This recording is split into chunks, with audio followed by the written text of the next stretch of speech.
Bismillahirrahmanirrahim. Assalamualaikum warahmatullahi wabarakatuh. Perkenalkan, nama saya Erni Ardita, NIM 40411930 dari AP2. Di sini saya akan menjelaskan sekaligus menyimpulkan tentang materi dari pertemuan kedua sampai dengan pertemuan ke-12. Nah, di sini pada pertemuan kedua yaitu membahas tentang apa sih pengertian dari literatur anak dan remaja. Literatur yaitu merupakan sumber atau dasar bacaan.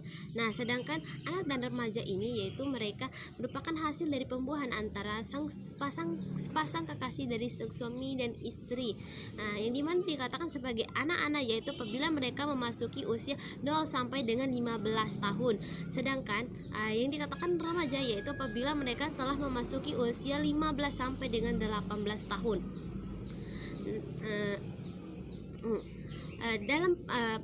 Mereka dalam membaca literatur itu sesuai dengan kriterianya, tidak asal-asalan atau tidak sesuai dengan yang kita bayangkan. Nah, seperti contohnya yaitu anak-anak itu membaca sesuai dengan umurnya atau kriteria umurnya. Itu seperti anak-anak membaca novel, anak-anak tuh membaca kayak buku cerita, karangan, buku cerita atau dongeng. Itu yang biasa dibaca oleh anak-anak. Sedangkan remaja yaitu naik ke tingkat levelnya dan tidak mungkin anak-anak remaja itu membaca dongeng. Mereka sudah memasuki kayak novel percintaan supaya itu imajinasi mereka tuh semakin kuat dan semakin meningkat.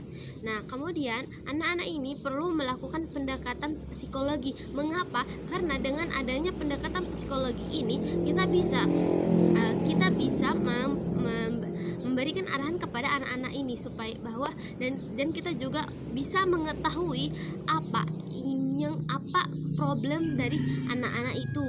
Nah, kayak contohnya yaitu pada pustakawan yang galak kepada anak-anak. Mungkin dengan pendekatan psikologi kita bisa menenangkan atas ketraumaan anak-anak itu sendiri. Nah, kemudian bagaimana cara kita untuk mengembangkan budaya minat baca anak-anak? Nah, yaitu cara yang kita lakukan yaitu dengan pertama kali kita harus memberikan pemahaman kepada anak-anak itu apa sih tujuan atau fungsi dari membaca ini. Nah, setelah kita memberikan bahwa fungsi dari membaca itu ini itu bla bla bla bla. Nah, kemudian setelah itu kita memberikan memberikan agenda-agenda untuk mereka bisa atau mau membaca. Kayak misalnya kita mengadakan perlombaan di sekolah, di kampung atau di pedesaan. Nah, siapa yang paling banyak membaca buku maka dia bisa mendapatkan hadiah yang paling besar. Nah, itu adalah cara kita untuk mengembangkan budaya minat baca anak-anak. Nah, dengan begitu maka minat anak-anak itu semakin tinggi. Oke, kemudian kita memasuki bagaimana cara mengembangkan koleksi literatur. Nah, itu yang pertama kali harus kita lakukan yaitu dengan cara melihat keadaan atau kondisi perpustakaan itu sendiri dan daerahnya seperti apa. Perpustakaan yang ada di daerah terpencil dan perpustakaan yang ada di kota itu pasti berbeda jumlah koleksi literaturnya. Nah, koleksi yang ada di daerah terpencil ini pasti sedikit. Nah, mengapa? Karena mungkin minat baca orang-orang di daerah tersebut juga kurang karena memang daerahnya terpencil. Nah, cara kita untuk mengembangkannya yaitu salah satunya menyumbang.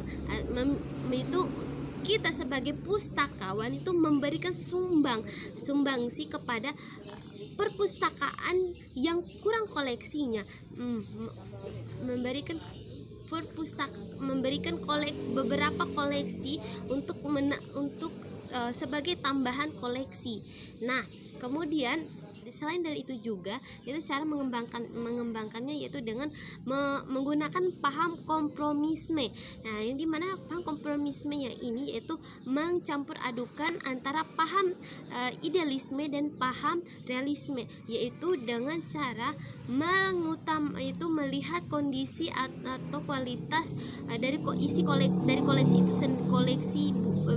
buku itu sendiri, dan melihat juga dari minat yang koleksi yang diminati oleh pembaca. Nah, dalam pembelajaran anak-anak dan remaja ini itu mereka memiliki ada dua komponen yaitu komponen utama dan komponen dasar, yang dimana komponen utama ini yaitu sangat yang begitu amat membantu atau biasa yang dilakukan oleh anak-anak. Nah, seperti itu contohnya tuh kayak buku-buku ada buku-buku pelajaran kayak atau buku paket yang menyangkut tentang ilmu atau mata pelajaran yang mereka pelajari. Nah, sedangkan dari komponen tambahan yaitu komponen yang membantu juga pengembangan belajar anak-anak, yaitu seperti dalam bentuk audiosual. Nah, yaitu kayak kita menampilkan gambar-gambar bahwa ini dan juga bisa mendengarkan hanya rekamannya saja. Nah, dengan ini sangat bisa membantu apabila anak-anak itu bosan dengan membaca buku, maka mereka bisa mendengar ataupun melihat langsung apa yang ditayangkan, sehingga mereka juga tidak mudah lupa. Oke, kemudian kita memasuki pertemuan selanjutnya yaitu tentang bagaimana layanan terhadap anak dan remaja di perpustakaan. Nah, bagaimana cara kita melayani mereka ini nih yang berkunjung di perpustakaan, yaitu dengan cara tetap bersikap lemah lembut, sopan santun, tidak kasar-kasar amat. Nah, dan berusaha menyenangi hati mereka, mengetahui apa yang mereka butuhkan. Nah, bagaimana jika